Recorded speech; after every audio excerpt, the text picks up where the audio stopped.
In today's video, I'm going to teach you how to use incognito mode in the Brave browser. Whether you're quickly looking up a gift, signing into a shared computer, or simply keeping a session separate from your everyday browsing, Brave makes it easy to open a private window and move on with confidence. Here's the quickest way. With Brave open, go to the menu in the top corner, the icon with 3 horizontal lines, and pick New Private Window. The browser will open a fresh window that looks a bit different, usually darker, with a clear note that you're in a private session.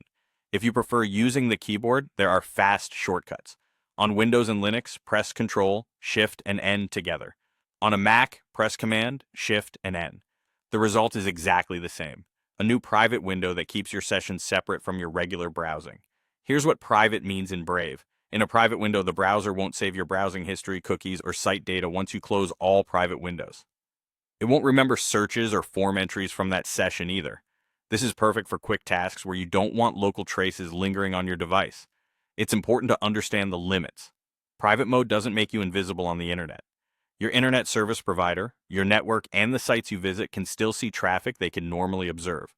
If you download a file or create a bookmark in a private window, those items stay on your device even after you close the window because they're saved intentionally. You can keep regular and private windows open at the same time to separate tasks.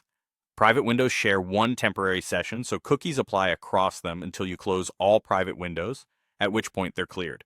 This helps when you need to sign into a site quickly without affecting your main browsing session.